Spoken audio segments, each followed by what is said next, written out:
सच्चिदानन्दरूपाय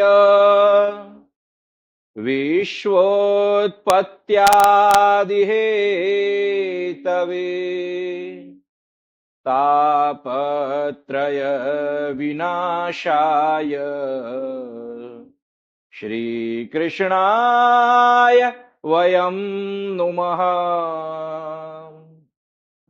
सूर्य मंडल स्थित मेरे परम आराध्य सर्वे सर्वा मेरे परम गुरुवर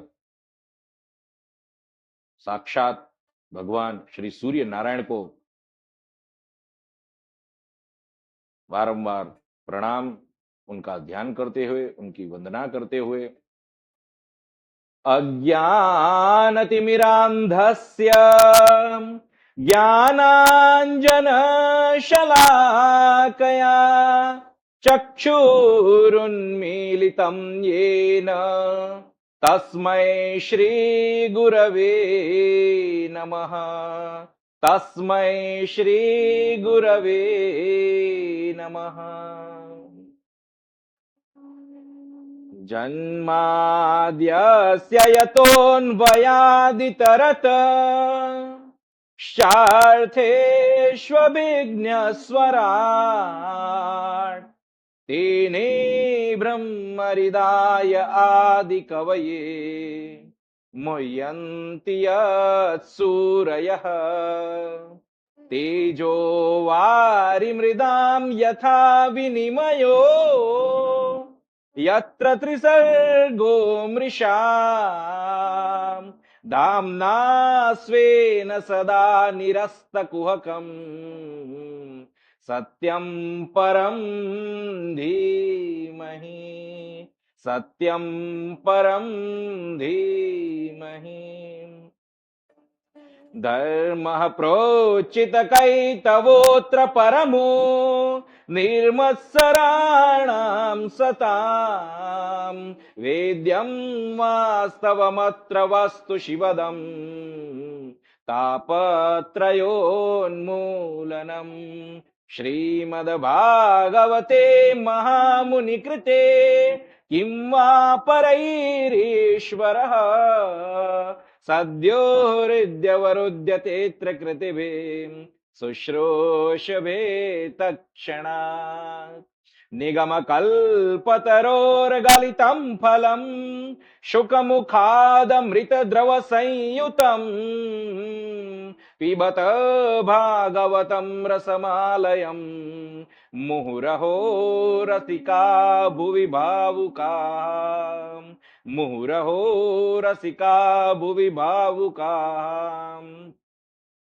यं प्रवजन्तमनुपेतमपेतकृत्यं द्वैपायनो विरह कातर आजुहाव पुत्रेति तन्मयतया तरवोऽभिनेदु स्तं सर्वभूतहृदयं मुनिमानतोऽस्मि। यः स्वानुभावीपमैति तितीर्षतां तमोन्धम् संसारिणां करुणयाः पुराणगृह्यं तं व्याससूनुमुपयामि गुरुं मुनीनां।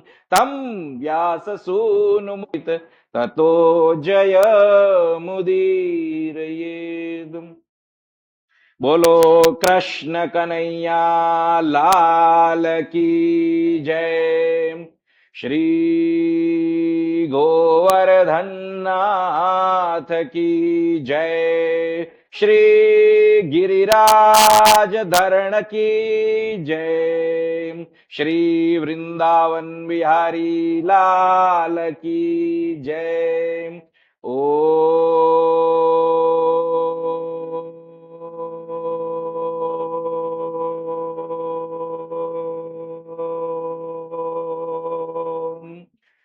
नमः पार्वती पतये हर हर महादेव हर। आज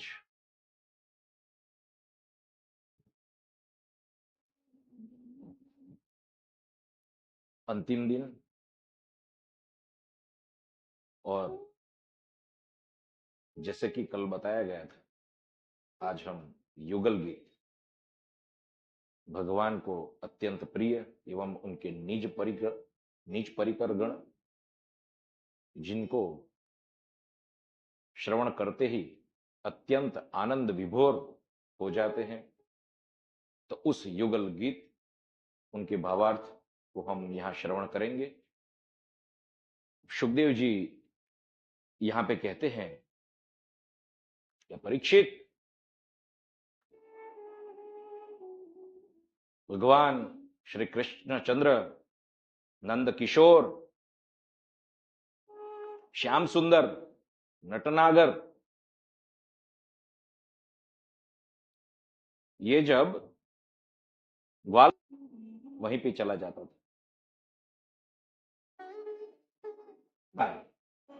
और फिर मन को बलात् नहीं, सहज ही जहां पे मन चला जाता है, ऐसी गोपियां, भगवान ने इतनी कृपा करी उन पर कि गोपियों का शरीर है गोकुल में, लेकिन चित्त कहां पे है? भगवान के चरणों में, भगवान की लीलाओं में।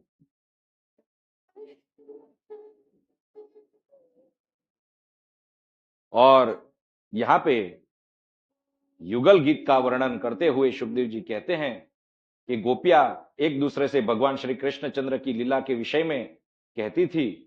और युगल गीत इसलिए कि ये जो श्लोक है वो युगल में, अर्थात एक साथ दो श्लोकों की जो जोड़ी है उसी को ही कहते हैं युगल गीत, दो श्लोकों के साथ जिनको गाया जाता है। तो यहां पहले श्लोक में कहते हैं, गोपी कहती है, वाम बाहुकृत वाम कपोलो वल्गित भ्रूरधरार्पित वेणुम कोमलांगुलिभिराश्रित मार्गम गोप्य ईरयति यत्र मुकुन्दः व्योमयानवनिता सह सिद्धिर्विस्मितास्तदुपधार्य सलज्जा काम मार्गण समर्पित चित्ता कश्मलं ययुरपस्मृत निव्यः। एक गोपी दूसरे गोपी को कहती है, अरे सखी, ये हमारा नंद किशोर, कैसा नंद किशोर कि जो उसको प्रेम करे उसको प्रेम दे, और उससे वैर करे, उससे ईर्ष्या करे उसको भी जो मोक्ष देता है, ऐसा हमारा ये जो नंद किशोर है ना, जब अपना बायां कपोल अपनी बाएं भुजा पर रखकर लटकाता है और अपने सुकोमल हस्त में जब ये वेणु धारण करके अपने अधरोष्ठ पर रखकर, अपने अधर पर रखकर वेणु वादन करते हुए अपने अधरामृत से वेणु के छिंद्रों को सिंचित करते हुए जब वेणुनाद करते हैं, बांसुरी बजाते हैं, तब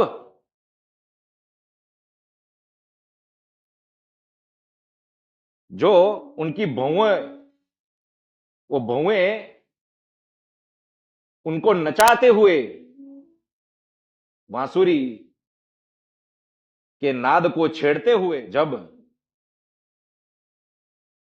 वो वंशी नाद होता है, तब आकाश में सिद्धगण जब अपनी पत्नियों के साथ विहार करते हैं और ये उनके कर्ण में जब ये गान जाता है, तब उन सिद्ध पत्नियों की दशा, वो सबसे पहले तो आश्चर्य हो जाती है, विस्मित हो जाती है, और उनके पतिदेव उनके साथ होते हैं इसलिए पहले तो उन्हें लज्जा आती है, लेकिन फिर भी उनका चित्त उस वंशीनाद को वशीभूत हो जाता है और स्थिति उनके हाथ में नहीं रहती। अरे उनके वस्त्र भी शिथिल हो जाते हैं, वस्त्र उतर जाते हैं ये भी उनको ज्ञान नहीं रहता।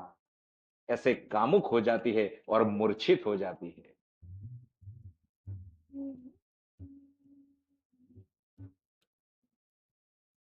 आगे कहते हैं, हंत चित्रमबला शृणुतेदं हारहास उरसि स्थिर विद्युत नंद सुनूर्ययमार्त जनानां नर्मदो यर्हि कूजित वेणु वृंदशो व्रज वृषा मृग गावो वेणुवाद्यरित चेतस आरात दंत दष्ट कवला धृत कर्णा निद्रिता लिखित चित्रमिवासन।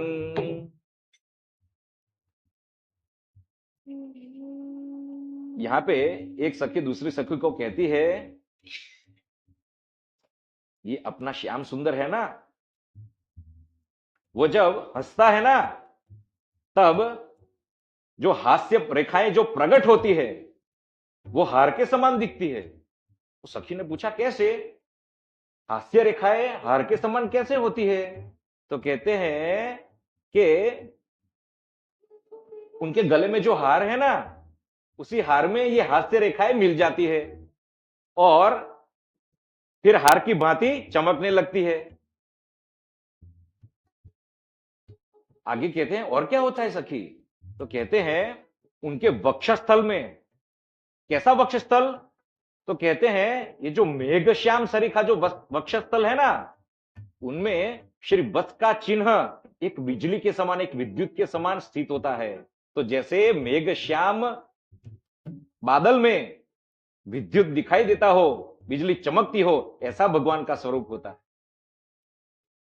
अच्छा, कि हाँ, फिर तो फिर कहते हैं कि जब विरह दशा के कारण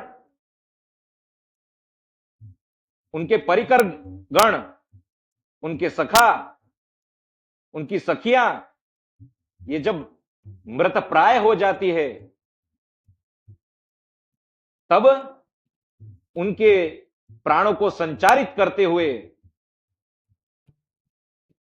जब वो वेणुवादन करते हैं और नंद सुनूर यम आर्त जनानाम, दुखी लोगों को सुख पहुंचाने के लिए जब वो वंशीनाद करते हैं, तब क्या स्थिति होती है? तो कहते हैं, तब वो वंशीनाद सुनकर झुंड के झुंड जो बैल हुए, गाय हैं, हरिण हैं, वो सब की सब भगवान के पास आ जाती है और उनको घेर लेती है। और उस समय गाय और बछड़ों की स्थिति कैसी होती है? तो कहते हैं, जो गैया है उन्होंने मुंह में तो ग्रास लिया होता है,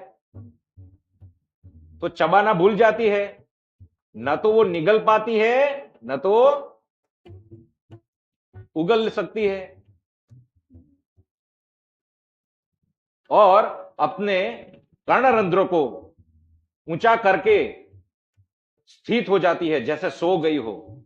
अथवा तो ये भीत ऊपर जो चित्र होते हैं ना, चित्र, वो चित्र अंकित किया हो, ऐसी स्थिति हो जाती है, एकदम स्थिर, और वंशीनाथ का जो सुमधुर संगीत है उसका पान करती। अब आगे कहते हैं, बर्हिण स्तबक धातु पलाशैर बद्ध मल्ल परिबर्ह विडंबः कर्हि चित्त सबल आलीस गोपैर गातमायवती यत्र मुकुंदः तर्हि भग्नगतया सरितो वैर तत्पदाम्बुरजो नीलनीतं स्पृहयतेर्वयमिवाम्बहु पुण्या प्रेम वेपित भुजास्तिमितापः।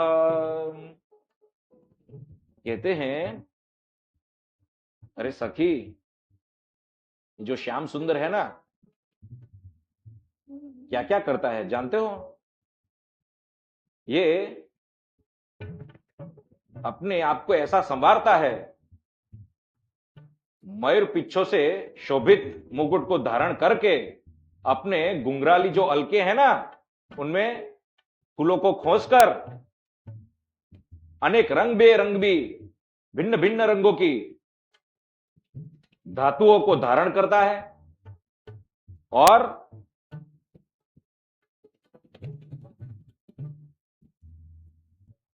जो वन में पर्ण पल्लव जो होते हैं उसको धारण करके, है तो नंद किशोर लेकिन अपने आप को जैसे पहलवान हो ना उसी प्रकार दिखाता हुआ नाटक करता है। ये और बलराम जी बाल बालों के साथ ऐसा नाटक करते हैं। फिर क्या कहते हैं, फिर बांसुरी बजाते जाता है और जो गौएं हैं उनको बांसुरी में ही नाम ले लेकर पुकारता है। और उस समय क्या स्थिति होती है, तो कहते हैं ये जो सरिता है ना नदी, उनकी स्थिति ही अपनी जैसी हो जाती है। तो कैसे, तो कहते हैं ये नदियां जो है सरिता, उस समय उनको ये विचार आता है कि भगवान बांसुरी बजाते रहे और ये जो अनिल है ना वायु, वो वायु उनकी धूल की रज को, उनके चरणारविंद की रज को, धूल कणों को उड़ाते हुए हमारे तक पहुंचाए और इसका हम आलिंगन कर पाए, उसको हम धारण कर सके। लेकिन सखी वो भी हमारी तरह मंदभागिनी है। तो सखी बोली क्यों? कारण ये कि जब हम ये नंद किशोर का आलिंगन करते हैं, श्याम सुंदर का आलिंगन करते हैं, तो प्रेम संचारित हो जाने के कारण हमारी ये जो हस्त है वो जड़ हो जाते हैं और कंपन करने लगते हैं और फिर स्थित हो जाते हैं, स्थिर हो जाते हैं, हिला नहीं सकते। इसी प्रकार थोड़ा आवेश आता है तो ये सरिताएं अपने तरंग रूप हस्त से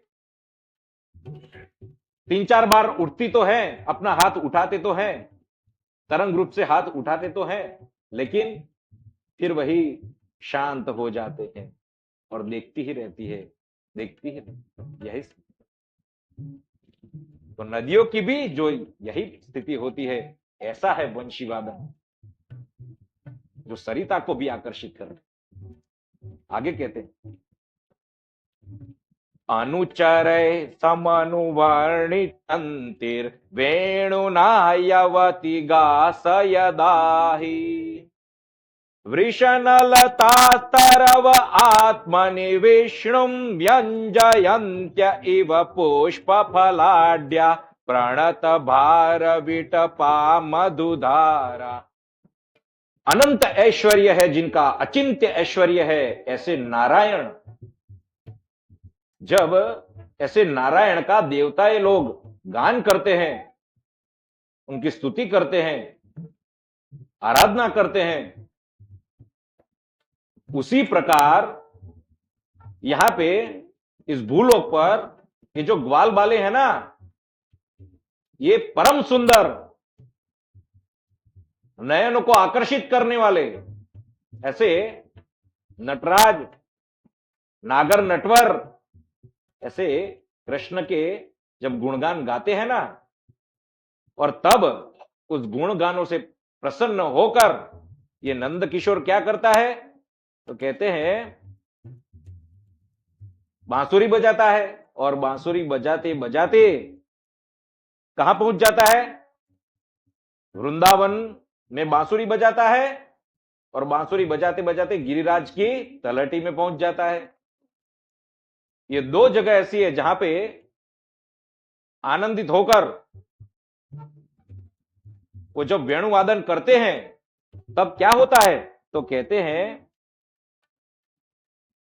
इनका प्रभाव वृक्षों पर पड़ता है, वृक्ष और लताओं पर।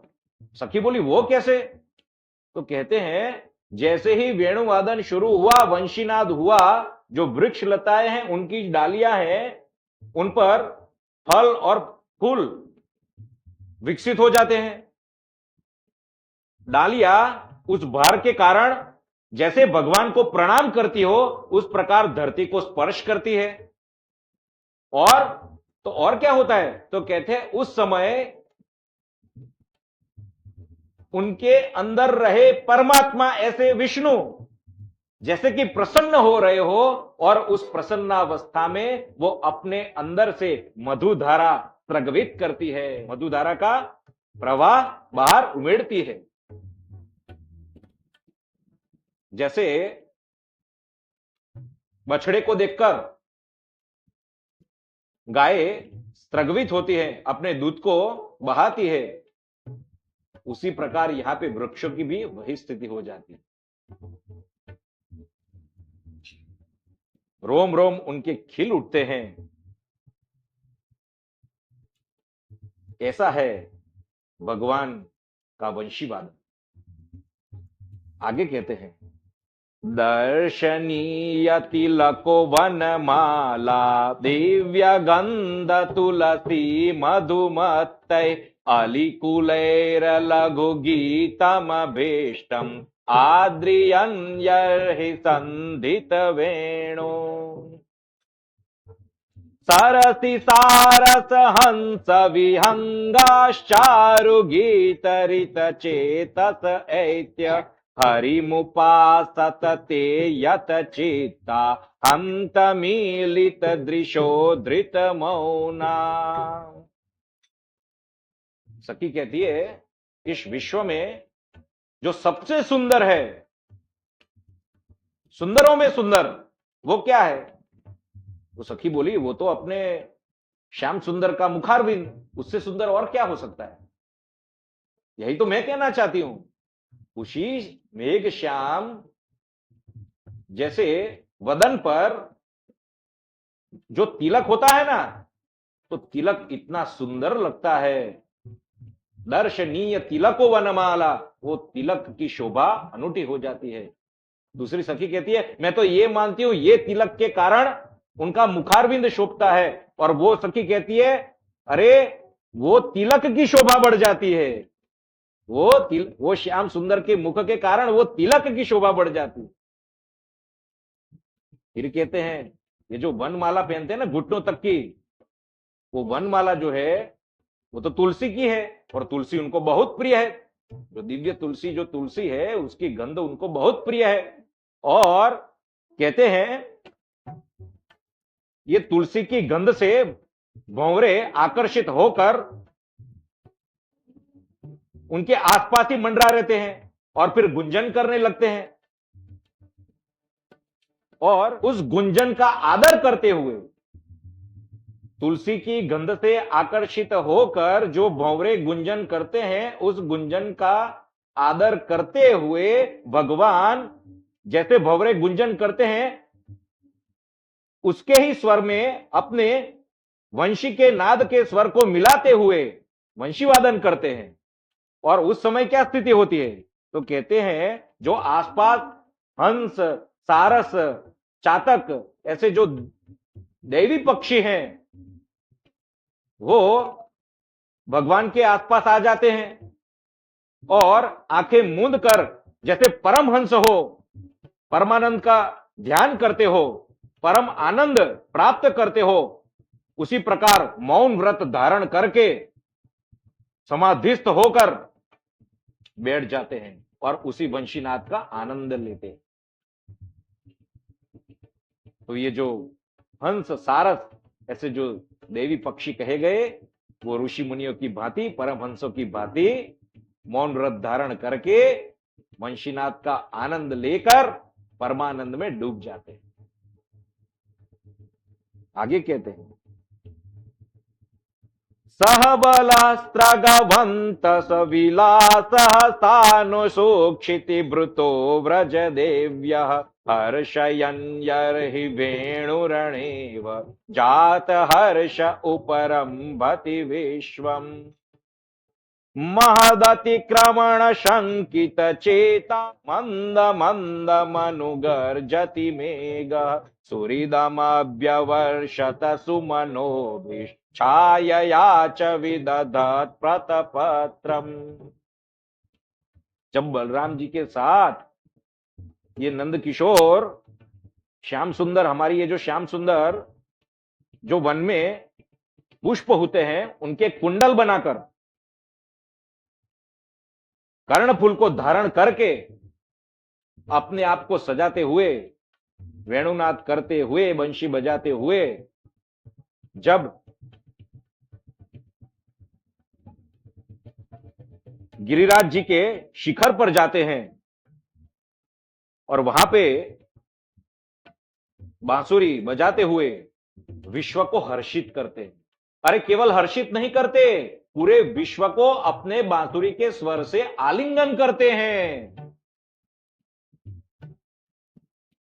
और इस रीति से पूरा विश्व आनंद आनंद से भर उठता है। और तब क्या होता है? तब सखी कहती है उस समय जो मेघश्याम बादल है ना, वो बादल वहां पहुंच जाते हैं। कहां? जहां वेणुनाद हो रहा हो, और वो शंका से ग्रस्त हो जाते हैं। कौन सी शंका? तो कहते हैं उनको ये होता है कि हमारी गर्जना के कारण बांसुरी के स्वर में, राग में किसी भी प्रकार का विक्षेप ना हो। यदि विक्षेप हुआ तो आनंद नहीं रहेगा। तो ऐसी प्रकार की आशंका है। दूसरी सखी कहती है नहीं नहीं, ऐसी आशंका नहीं है। आशंका तो यह है कि वो वेणु बजाते ही रहे और हम उस वंशीनाद में मग्न हो जाए और वो आगे चले जाए, वहां सूर्य रश्मि जो है उनके ताप के कारण वो श्रमित हो जाए और हमारा मूल प्रयोजन सिद्ध न हो उनकी रक्षा का। ये धूप से बचाने का जो मूल प्रयोजन है वो हमारा सिद्ध न हो, वो उनकी आशंका है। इसलिए वो क्या करते हैं? वो तन्मय होते हुए भी, जागते हुए भी, जहां जहां कृष्ण होते हैं, जहां बलराम जी होते हैं, वहां छत्र रूप धारण कर लेते हैं और मध्याह्न के ताप से उनको सुरक्षित रखते हुए अपने आप को न्योछावर करते हैं, अपने आप को द्रवित कर देते हैं। बंशी की नाद से मेघ श्याम बादल द्रवित होकर नन्ही नन्ही बूंदों से, नन्ही नन्ही फुइयों से, उनको जल की बूंदों से उनके श्रम निवारण अर्थात श्रम को निवारण करते हुए अपने आप को न्योछावर करते हैं और आनंद का अनुभव करते हैं। बादलों की बात। और उस समय ये देवता भी, सखी कहती है, ये जो देवता है ना, ये भी बहुत चतुर है। जैसे बादल बूंदे बरसाता है ना, तो उनकी ही आड़ में छुपकर ये भी पुष्पों की वृष्टि कर देते हैं। ये देवता भी उनकी आड़ में पुष्पों की वृष्टि कर देते हैं। तो ऐसा है वंशीवादन। भगवान का वंशीवादन का प्रभाव यहां तक पहुंचता है। आगे कहते हैं विविध गोपचरणेषु विदग्धो वेणुवाद्य उरुधा निज शिक्षा तव सुत सति यदाधर बिंबे दत्त वेणुरनय स्वर जाति सवन शस्तदुपधार्य सुरेशा शक्र शर्व परमेष्ठि पुरोगा कवय आनत कंधर चित्ता कश्मलम ययुरनिश्चित तत्वा नारायण नारायण यण नारायण नारायण नारायण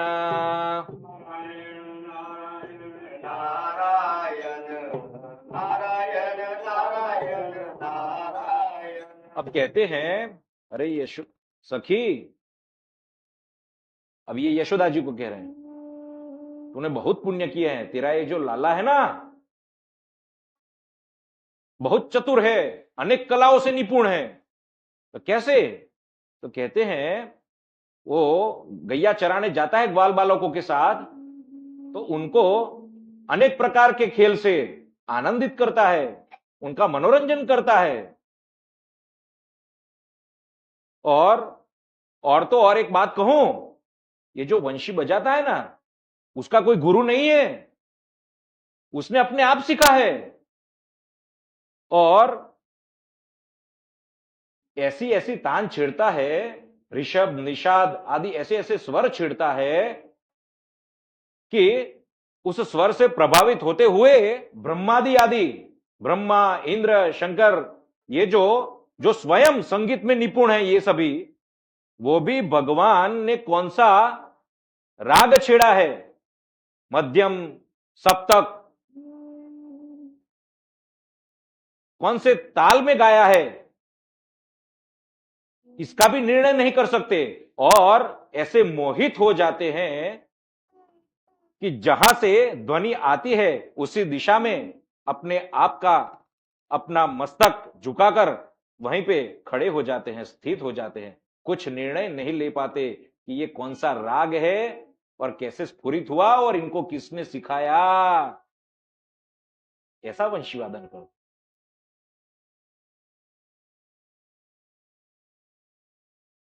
अब आगे कहते हैं, निज पदाब्ज दलैर्ध्वज वज्र नीरजांकुश विचित्र ललामय व्रज भुव शमयन खुरतोदम वर्ष्मधुर्य गतिरीडित वेणु व्रजति तेन वयं सविलास वीक्षणार्पित मनोभव वेगा कुजगतिं गमिता न विदामः कश्मलेन कबरं वसनं वा। कहते हैं, अरे वीर, इनके चरणों में व्रज, अंकुश, ध्वजा, कमल, ये जो चिन्ह है ना, जिनका प्रभाव, जिनका ध्यान करके मुनिजन आनंदित आनंदित हो जाते हैं और अपने ताप को मिटाते हैं। और न केवल मुनिजन, ये जो ब्रजभूमि है ना, वो भी उसका लाभ उठाती है। कैसे? कहते हैं, जो गाय के खुर से जो ब्रजभूमि खोदी जाती है, अपने खुर से जब ब्रजभूमि को खोदते हैं गाय, तब उससे जो कष्ट होता है, जो पीड़ा होती है, उसको शांत करने के लिए ये भगवान, ये चरणारविंद से अंकित ऐसे भगवान बांसुरी बजाते बजाते गजराज सरीखे चलते हुए जब आते हैं, तब ये ब्रजभूमि का ताप उनके सुकोमल चरणों से, उनके स्पर्श से मिट जाता है। और तो कहते हैं, अब ये गजराज की जो चाल है ना, उस समय उनका जो चितवन रहता है और जो वंशी का नाद रहता है, उससे आकर्षित होकर गोपियां कहती है, हम ऐसी हो जाती है जैसे कि वृक्ष जैसी। वृक्ष कैसा स्थिर होता है, ऐसे ही हम हिलडोल नहीं सकती और अपनी चित्त बुद्ध सुधा सब कुछ गंवा बैठती है और स्थिति ऐसी हो जाती है कि हमको हमारे वस्त्र का भी भान नहीं रहता कि वो शिथिल हो गए हैं। ऐसी दशा में हम पहुंच जाते। आगे कहते हैं, मणि नारायण नारायण। अब कहते हैं, ये मणियों की माला भले पहनते हो, लेकिन उनको अपनी तुलसी की माला बहुत प्रिय है, हमेशा अपने पास रखते हैं, उनको धारण करते ही रहते हैं। और ये मणियों का उपयोग क्या करता है जानते हो? क्या करता है? तो मणियों से, मणि के जो हार है, उनमें जो मणि है उनको गिनते जाते हैं और गौओं की गिनती करते जाते हैं। और ऐसी गिनती गिनती में ही अपने ग्वाल बालों, अपने सखा प्रेमी सखाओं के भुजाओं में हाथ डाल देते हैं और फिर उनको आनंद प्रमोदित करते हुए, वंशीनाद करते हुए, और फिर ग्वाल बाले जब उनके गुणों का गान जब करते हैं और उनसे प्रसन्न होकर जब ये वंशीनाद करते हैं, तब क्या होता है? तो उसके स्वर से मोहित होकर ये जो कृष्णसार मृग है, उनकी जो पत्नियां है, वो हम जैसे करते हैं ना उसी प्रकार वो भी ऐसी हो जाती है। गोपियां बोली हम क्या करती है? तो कहते हैं जैसे उनके वंशीनाद से हम अपना सुध बुध खोकर अपने गृहस्थाश्रम का पुत्र पति किसी की भी परवाह न करके हम अपने घर से निकलकर चारों ओर उनसे घेर लेती है, उसी प्रकार ये हरणियां भी चारों ओर से उनको घेर कर उनके चरणारविंद में अपने मन को लगा देती है और एक ही टक उनको निरखा करती है। ऐसी हरणियों की स्थिति हो जाती है। तो अब आगे कहते हैं, कुंददाम कृत कौतुक वेशो गोप गोधन वृतो यमुनायाम नंद सुनुरनगे तव वसो नर्मदः प्रणयिनाम विजहार मंदवायुरुपवात्यनुकूलम मानयन्मलयज स्पर्शेन वन्दिनस्तमुपदेव गणाये वाद्य गीत बलिभि परिवव्रो नारायण नारायण नारायण नारायण नारायण नारायण नारायण नारायण नारायण। अब कहते हैं नंदरानी यशोदा जी तुम बहुत बड़ी भाग्यशाली हो, पुण्यवती हो, कोई पाप नहीं किया तभी जाकर ये लाला आपको मिला है। कहते क्या है? तो कहते हैं उनके प्रेमी सखाओं को चित्र विचित्र भूषा धारण करके हाथ परिहास से उनका मनोरंजन करते हुए उनको हंसाता है, उनको प्रसन्न करता है। और तो कहते हैं कि यानी मलय पर्वत से आती हुई जो शीतल वायु है, क्योंकि चंदन को स्पर्श करती है, उनके सुगंध को ग्रहण करके आती हुई ये जो वायु है वो भगवान की लीला को अनुकूल होते हुए उनकी लीला और हो ऐसा अपने आप को अनुकूल करती हुई बहती है और वातावरण को प्रसन्न प्रसन्न कर देती है। फिर क्या होता है? तो कहते हैं जब ये यमुना तट पर उसी प्रकार वेणुवादन करते हैं, वंशी वादन करते हैं, तब ये गंधर्व आदि जो देवता हैं वो भी नारायण नारायण नारायण नारायण नारायण नारायण कहते हैं कि ब्रज की गौओं से उनका बहुत बड़ा प्रेम है और उसके लिए तो उन्होंने गोवर्धन पर्वत को धारण किया था उनकी सुरक्षा के लिए और इंद्र का मान तो उतार दिया। और फिर कहते हैं अब जब सायंकाल होने को आया ही है और तब वहां से जब वो पधारते हैं तो वेणुवादन करते करते जब पधारते हैं, वंशी वादन करते करते, तब रास्ते में उनके जो चरण चिन्ह है उनका अवलोकन करने के लिए, उनका दर्शन करने के लिए वृद्धय अर्थात जो सृष्टि को उत्पन्न करने वाले ऐसे वय वृद्ध ब्रह्मा जी और ज्ञान वृद्ध ऐसे शिव जी वो दर्शन करने के लिए वहां पधारते हैं। और तो कहते हैं फिर जब वो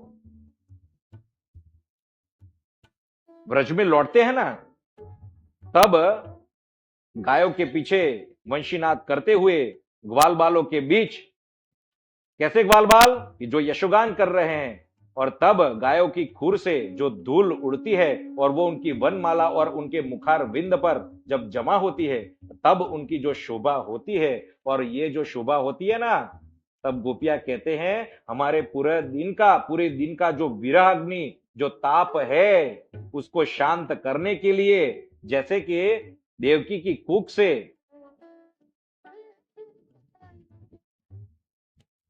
एक ब्रज संत कहते हैं, देवकी नहीं कहा, यशोदा जी कहा, यशोदा जी की कूख से जैसे चंद्रमा उदित होते हो उसी प्रकार जैसे चंद्रमा अपनी किरणों से पूरे दिन जब मनुष्य सूर्य की किरणों से तप्त होते हैं तो उनको शांत करने के लिए चंद्रमा अपनी शीतल किरण अमृतमयी वर्षिणी दृष्टि जब करती है, किरणों को प्रसारित करते हैं, ऐसे ही ये चंद्रमा रूपी कृष्ण अब संध्या समय गौओं के बीच आता है और हमारी विरहाग्नि को शांत करता है। आगे कहते हैं अंतिम श्लोक, मद विधूर्णित लोचन ईशन मानदः स्वसुहृदां वनमाली बदर पाण्डुवदनो मृदुगण्डम् मंडयन् कनक कुंडल लक्ष्म्या यदुपतिर्द्विरदराज विहारो यामिनी पतिरिवैषदिनान्ते मुदित वक्त्र उपयाति दुरन्तम् मोचयन् व्रज गवां दीनतापन्। नारायण नारायण नारायण नारायण नारायण नारायण नारायण नारायण नारायण नारायण नारायण। अब कहते हैं कि अब तो उनके जो नेत्र हैं वो मद भरे हैं और रक्त वर्ण होने आए हैं, श्रमित हो गए हैं।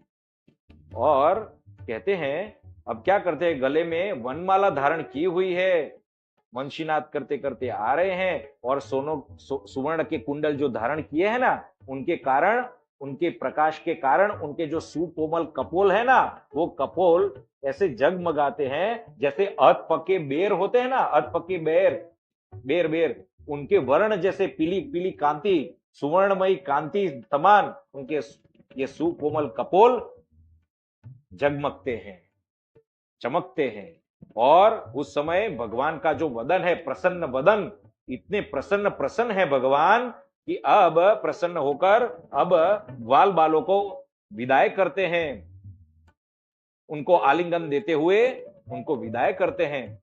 और फिर कहती है गोपिया, कहती है अब तो हमारी बारी, अब तो ये हमारी तरफ आ रही है और पूरे दिन की जो हमारी विरहाग्नि है, विरहाग्नि से तप्त हुआ हमारा जो ये हृदय है और उनकी ये जो गजराज सरीखी जो चाल है, जो चितवन है, जो उनकी कटाक्ष दृष्टि है, जो हास्य है, वो हमारे हृदय को शांत करता हुआ जैसे जैसे नजदीक आते हैं, वैसे वैसे चंद्रमा जैसे जैसे उदय होता हो, उसी प्रकार जैसे जैसे हृदय को आनंद होता है, शीतलता छा जाती है, उसी प्रकार ये कृष्ण हमारे मनोरथों को पूर्ण करने के लिए अब हमारे पास आ रहे हैं। और इस प्रकार वंशीवाद का, वंशी नाद का जो प्रभाव है वो गोपियों को साक्षात परमानंद स्वरूप सा अनुकूल, परमानंद स्वरूप सा अनुभव देता हुआ, जो उन्होंने अपने राम जन्म में जो याचना की थी,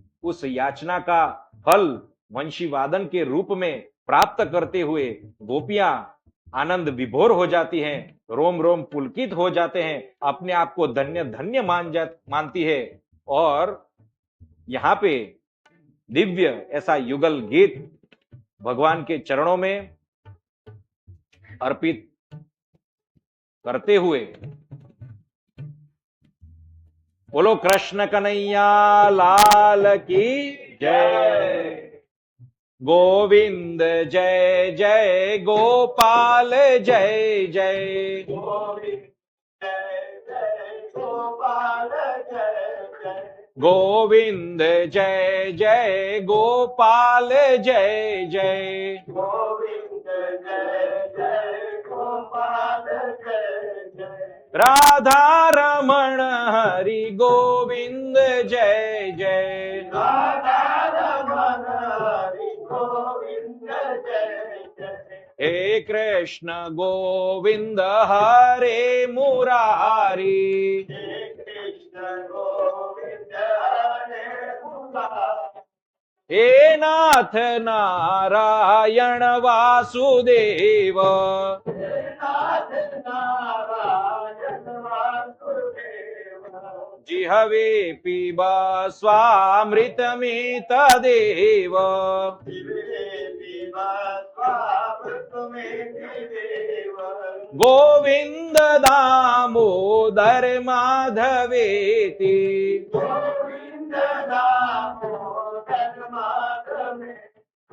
हे कृष्ण गोविंद हरे मुरारी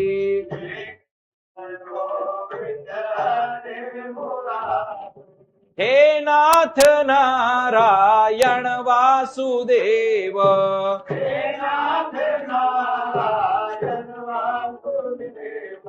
राधे श्याम राधे श्याम राधे श्याम राधे श्याम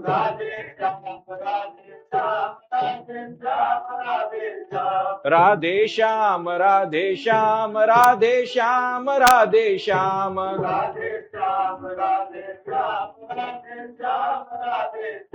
जय राधा माधव कुंज बिहारी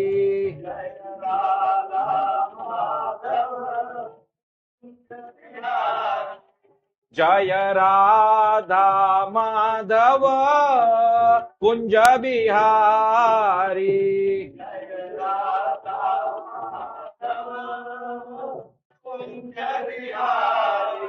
यशोदानंदन व्रज जन रंजन यशोदानंदन व्रज जन रंजन यशोदानंदन व्रज जन रंजन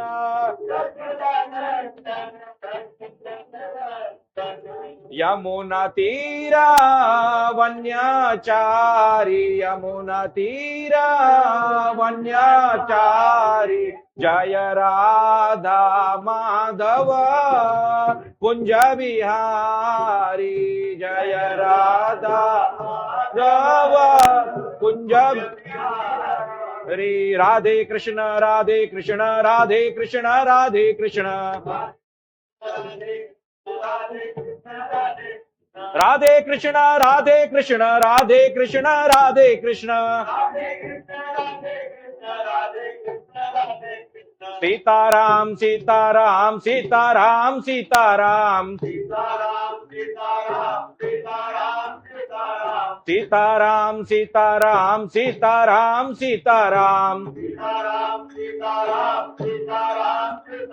बोलो कृष्ण कन्हैया लाल की जय।